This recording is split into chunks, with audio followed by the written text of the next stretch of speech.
আসসালামু আলাইকুম দর্শক।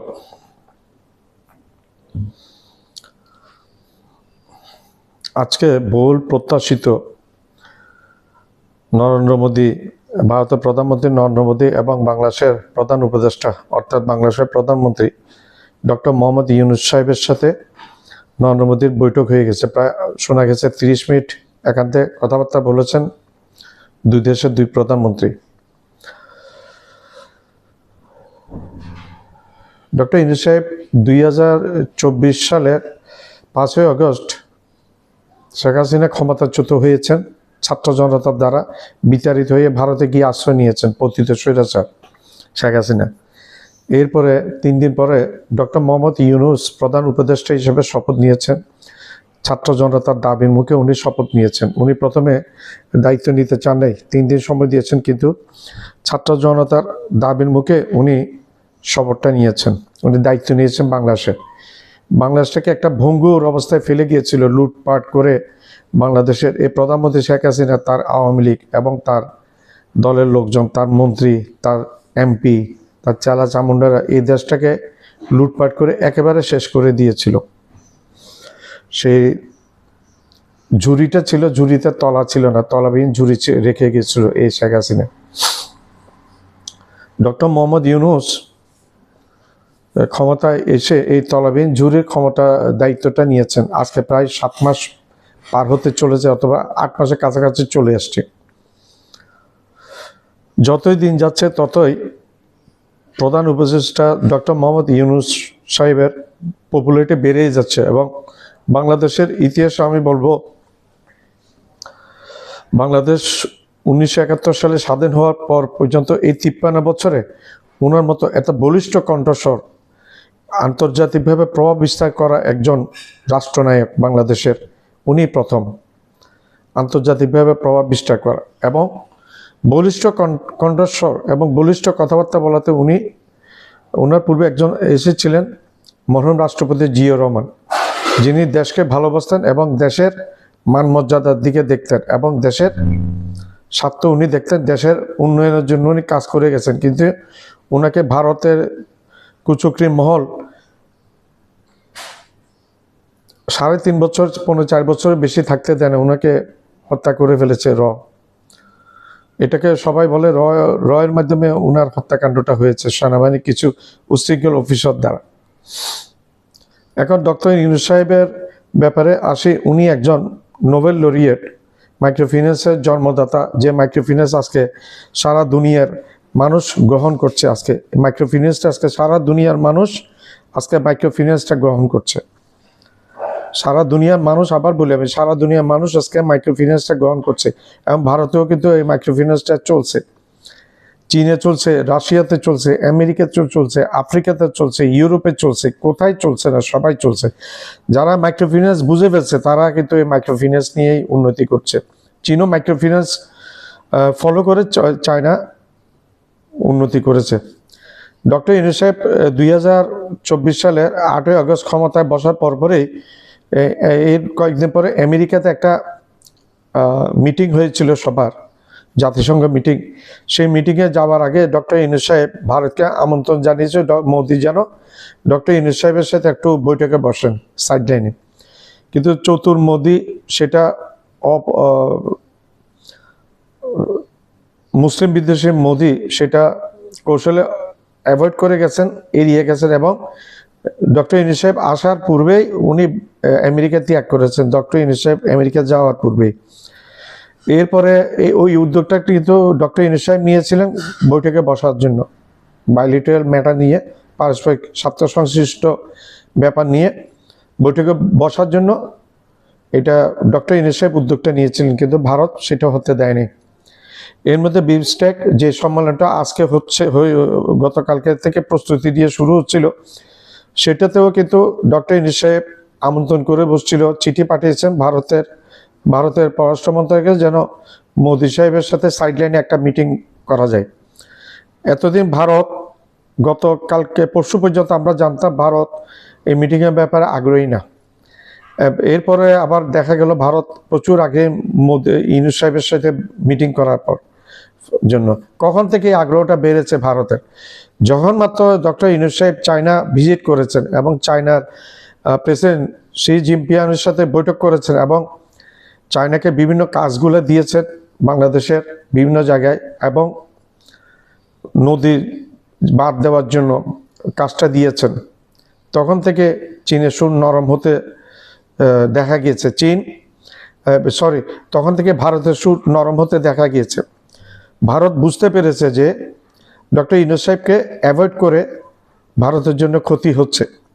ভারতের কিছু কিছু নেতা প্রথম থেকেই বলেছেন, যখন প্রথমে বৈঠকে বসেন নাই ডক্টর ইউনূস সাহেব আমেরিকাতে, ডক্টর ইউনূস সাহেবের সাথে ডক্টর মোদি যখন বৈঠকে বসেন নাই, তখন ভারতের কিছু কিছু নেতা মোদিকে হুঁশিয়ার করেছিলেন, আপনি ডক্টর ইউনূস সাহেবের সাথে বৈঠকে না বসে নিজের মায়ের পায়ে নিজে কুড়াল মেরেছেন। উনি একজন বাংলাদেশের ব্যক্তিত্ব না শুধু, উনি একটা আন্তর্জাতিক ব্যক্তিত্ব।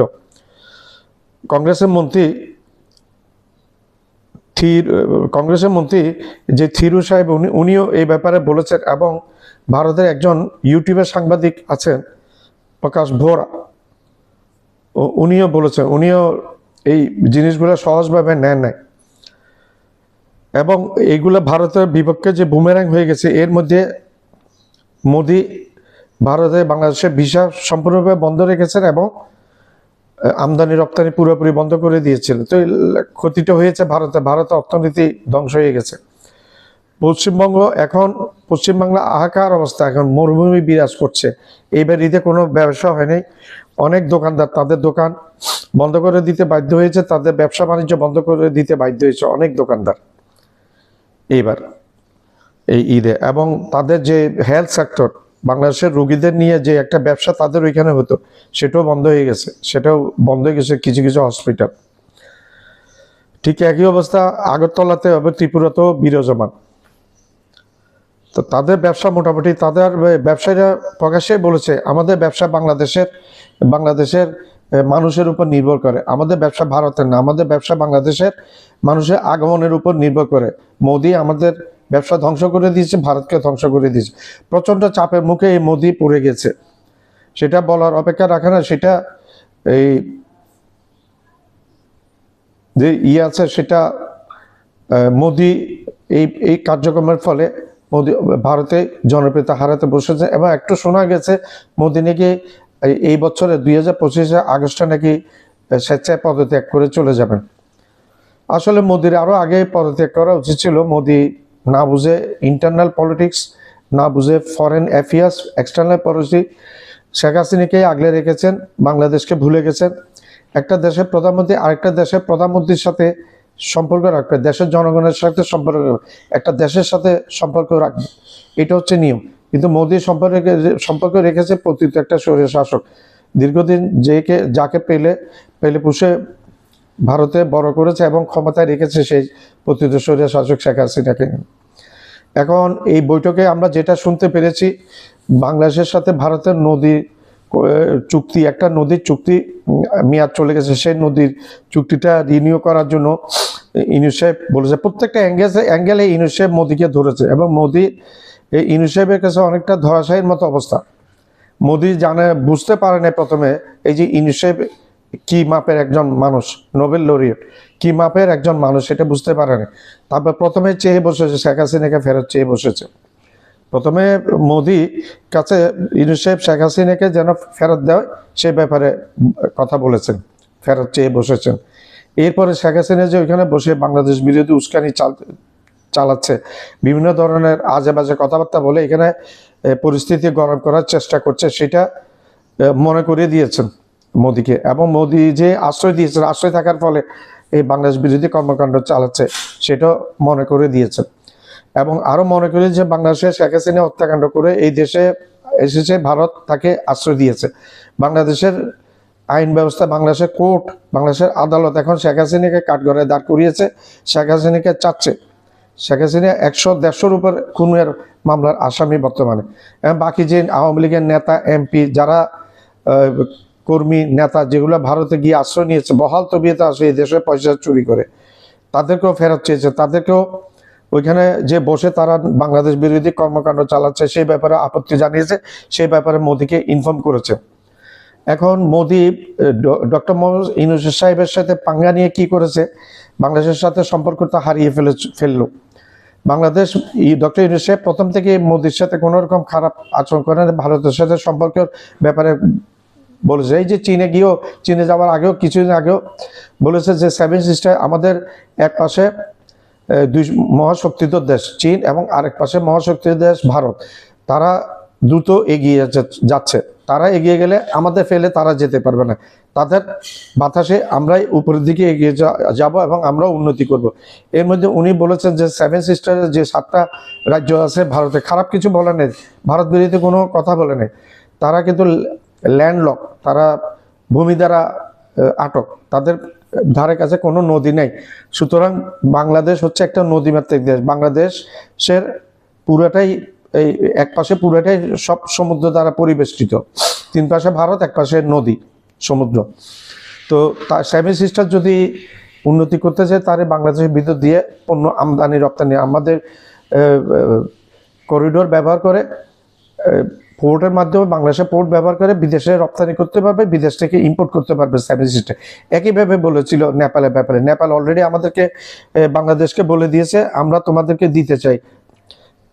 ইউনূস সাহেব বলছে নেপাল আমাদের দিতে চাই, আমরা তো নেপালকে নিতে চাই। মধ্য দিয়ে 21 কিলোমিটার একটা রাস্তার ব্যাপার আছে, সেই জিনিসটা ফয়সালা হয়ে গেলে হলো। ভারতকে ভুটানও একই রকম কথা বলেছে, ভুটানের সাথে কোনো নদী জড়িত নেই, নেপালের সাথে কোনো নদী নেই, এরা ল্যান্ডলক, যাদের একই সেভেন সিস্টার যে সমস্যা, ভুটানের একই সমস্যা এবং নেপালেরও একই সমস্যা, তারা বাংলাদেশের সাহায্য চেয়েছে, এটা খারাপ কিছু বলে নেই। এখন এগুলাকে ভারতের মিডিয়া যাচ্ছে তাই উল্টা পুল্টা সব প্রতিনিয়ত আছে।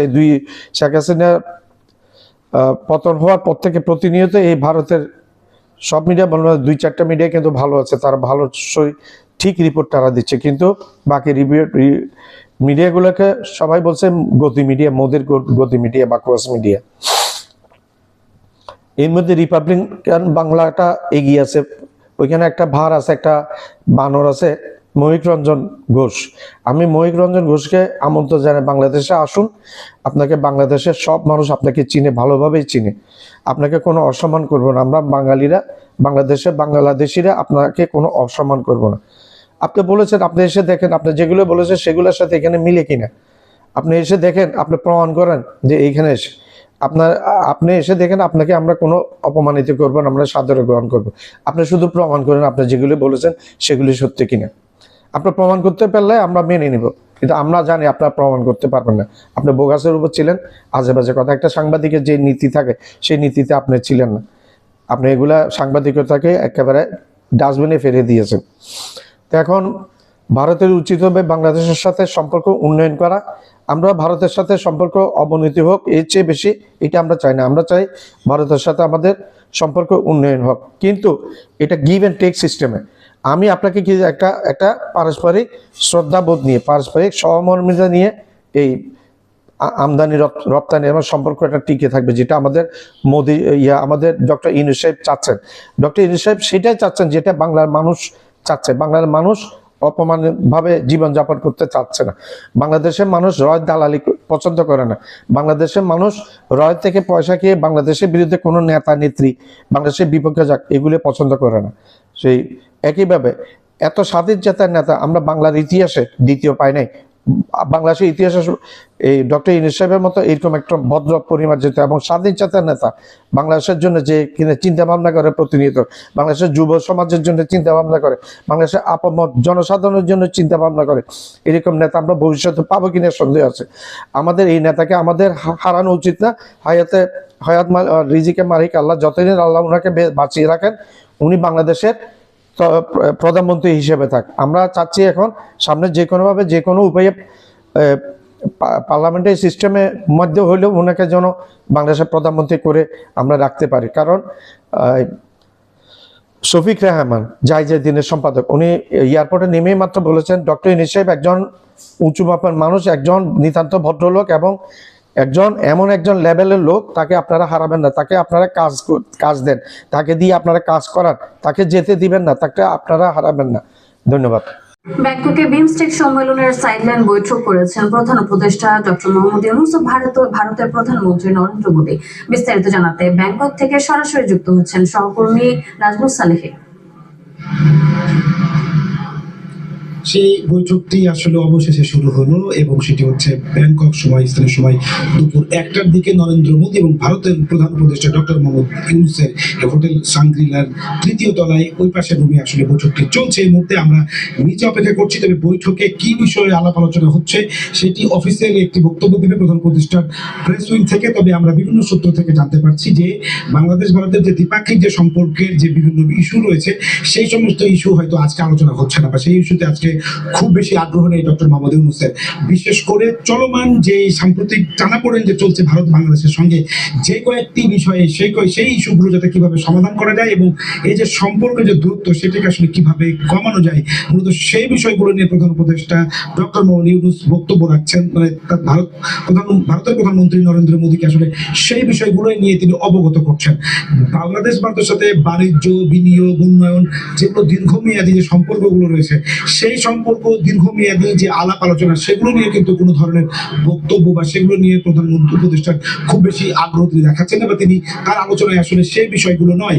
তার আলোচনায় যেগুলো আছে সেগুলো হচ্ছে যে 5 আগস্ট পরবর্তী সময়ে বাংলাদেশ এবং ভারত স্বার্থ সংশ্লিষ্ট যে ইস্যুগুলো রয়েছে, যে সমস্ত কারণে আসলে ভারতের সাথে বাংলাদেশের খানিকটা দূরত্ব তৈরি হয়েছে, সেই ইস্যুগুলো যাতে দ্রুত সমাধান করে এই সম্পর্ককে আরো একটু এগিয়ে নিয়ে যায়, মর্যাদা এবং সমতার ভিত্তিতে পাশাপাশি প্রতিবেশী দুই রাষ্ট্র যাতে আগের মতো করে একে অপরের পাশে আসলে উন্নয়নে দাঁড়াতে পারে এবং তাদের সম্পর্ক যে এখন তিক্ততা রয়েছে তা কাটিয়ে অন্তত যেন তারা আগামী দিনেও একসঙ্গে পথ চলতে পারে। এই মুহূর্তে কোন কোন বিষয়গুলোকে আসলে জোর দেওয়া উচিত, এখন যে সংকটগুলোর কারণে আসলে এই অচলাবস্থা বলা চলে বা এক ধরনের যে টানাপোড়েন তৈরি হয়েছে, সেই ইস্যুগুলোকে সলভ করার জন্য ডক্টর মোহাম্মদ ইউনূসের পক্ষ থেকে অবগত করা হচ্ছে বা সেই বিষয়গুলো নিয়ে আসলে আলোচনা হচ্ছে। সেখানে দীর্ঘমেয়াদী কোনো আলোচনা হচ্ছে না, বা মূলত এখন আমরা যখন প্রধান উপদেষ্টার প্রেস উইং থেকে একটি অফিসিয়াল বক্তব্য দেওয়া হবে, কি কি বিষয় নিয়ে আলোচনা হয়েছে এবং বাংলাদেশের পক্ষ থেকে আসলে কি কি বিষয়ে সহযোগিতা চাওয়া হয়েছে,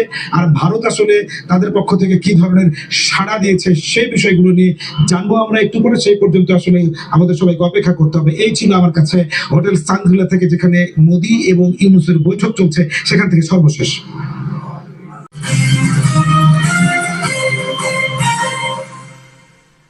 ব্যাংককে মোদী ইউনূস পাশাপাশি থাইল্যান্ডের রাষ্ট্রনেতাদের নৈশভোজে পাশাপাশি বসতে দেখা গিয়েছিল প্রধানমন্ত্রী নরেন্দ্র মোদীকে। এবার থাইল্যান্ডে মোদীর সঙ্গে আলোচনায় মোহাম্মদ ইউনূস।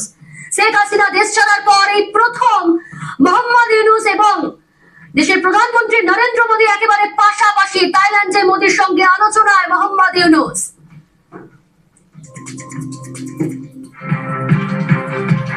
ব্যাংককে মোদী ইউনূস পাশাপাশি থাইল্যান্ডের রাষ্ট্রনেতাদের নৈশভোজে পাশাপাশি বসতে দেখা গিয়েছিল প্রধানমন্ত্রীকে। এবার থাইল্যান্ডে মোদীর সঙ্গে আলোচনা ইউনূস। টেলিফোন লাইন রয়েছে প্রতিনিধি মৈত্রী অত্যন্ত তাৎপর্যপূর্ণ এবং বলতেই পারি যে এই প্রথম আমরা দেখছি যে শেখ হাসিনা দেশ ছাড়ার পর মোহাম্মদ ইউনূস এবং প্রধানমন্ত্রী নরেন্দ্র মোদী একেবারে পাশাপাশি আলোচনায় বসলেন। একেবারে দেখো, গত বছর অগস্টে শেখ হাসিনা তিনি দেশ ছাড়ার পর এবং তারপর অন্তর্বর্তী সরকারের উপদেষ্টা হিসেবে মোহাম্মদ ইউনূস ক্ষমতাসীন হওয়ার পর, মোহাম্মদ ইউনূস দায়িত্ব নেওয়ার পর এই প্রথম নরেন্দ্র মোদী এবং মোহাম্মদ ইউনূস তারা মুখোমুখি বসতে চলেছেন। বিমস্টেকের যে মিটিং চলছে সেই বিমস্টেক বৈঠকের সাইডলাইনে প্রধানমন্ত্রী নরেন্দ্র মোদীর সঙ্গে মোহাম্মদ ইউনূসের এই বৈঠক হতে চলেছে। এর আগে আমরা দেখেছি বিপক্ষের মধ্যে একাধিকবার বিভিন্ন সময় তাদের চিঠি আদান প্রদান হয়েছে।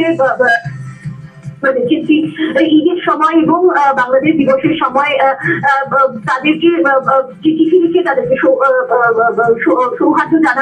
সৌহার্দ্য বিনিময় হয়েছে দুই প্রধানের, কিন্তু সরাসরি মুখোমুখি বৈঠক এর আগে কখনো হয়নি এবং এই প্রথম এই বৈঠক হতে চলেছে, যেখানে মনে করা হচ্ছে যে দুই দেশের যে পারস্পরিক সম্পর্ক, সেই সম্পর্ক উন্নতির জন্য দুই দেশের কার্যত রাষ্ট্রপ্রধানদের এই বৈঠক অত্যন্ত তাৎপর্যপূর্ণ হতে চলেছে। সাম্প্রতিককালে আমরা একাধিক বৈঠক দেখেছি। শেখ হাসিনা তিনি ক্ষমতাচ্যুত হওয়ার পর প্রথম ভারতের বিদেশ সচিব তিনি বাংলাদেশে গিয়েছিলেন, ঢাকায় গিয়ে সেই বৈঠক হয় এবং তারপরে বাংলাদেশ থেকে বিএসএফ এর একটি ডেলিগেশন তারা ভারতে এসেছিল, যৌথ বৈঠক হয়েছিল দুই দেশের। বাংলাদেশের বিজিবির সঙ্গে দেশের বিএসএফ এর যৌথ বৈঠক হয়েছিল। এবার খুব সঙ্গে দেশের উপদেষ্টার প্রধান মোহাম্মদ ইউনূসের সাইডলাইনে বৈঠক হচ্ছে, বিএসএফ সাইডলাইনের এই বৈঠক হচ্ছে এবং আমরা যেটা জানতে পারছি ইতিমধ্যেই সেই বৈঠক শুরু হয়ে গিয়েছে এবং দুই প্রধানের মধ্যে আলোচনা ইতিমধ্যেই শুরু হয়ে গিয়েছে। ফলে আশা করা যাচ্ছে যে দুই দেশের যে সাম্প্রতিক যে টেনশনের পরিস্থিতি রয়েছে সে নিয়ে আলোচনা হবেই। দেশের পারস্পরিক সম্পর্ক, বাণিজ্য যেটা অনেকটাই অবনতির দিকে গেছে, সেই বাণিজ্য উন্নতি হওয়ার একেবারে উন্নতি হতে পারে এমনটাই কিন্তু মনে করা হচ্ছে, কারণ দুই দেশের রাষ্ট্রনেতা এই মুহূর্তে পাশাপাশি আলোচনায় থাইল্যান্ডে প্রধানমন্ত্রী নরেন্দ্র মোদীর পাশে মোহাম্মদ ইউনূস।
বঙ্গোপসাগরীয় অঞ্চলের 7 দেশের অর্থনৈতিক সহযোগিতা জোট বিমস্টেকের 6ষ্ঠ শীর্ষ সম্মেলনে যোগ দিতে ব্যাংককে পৌঁছেছেন প্রধান উপদেষ্টা মোহাম্মদ ইউনূস।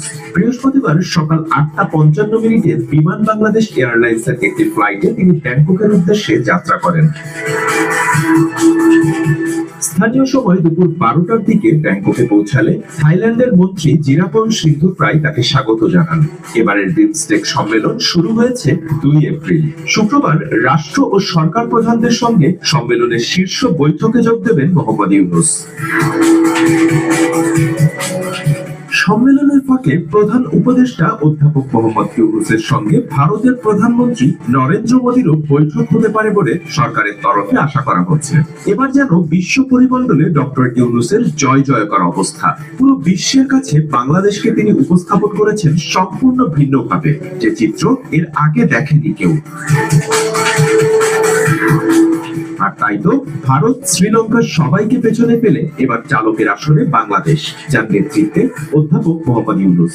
7 দেশের অর্থনৈতিক জোট বিমস্টেকের পরবর্তী চেয়ারম্যান হতে যাচ্ছেন বিশ্বজয়ী অর্থনীতিবিদ বাংলাদেশের প্রধান উপদেষ্টা ডক্টর মোহাম্মদ ইউনূস। এই বিমস্টেক সম্মেলন থেকে কি বার্তা আসতে চলেছে মোদীর জন্য, সেই অপেক্ষায় এখন পুরো আন্তর্জাতিক মহল। আর মোদীর মাথায় যেন এক আকাশ চিন্তার ভাঁজ। আমার চ্যানেলটা লাইক করবেন, সাবস্ক্রাইব করবেন, শেয়ার করবেন, বেল আইকনটা প্রেস করবেন। সাবস্ক্রাইব করতে ভুলবেন না।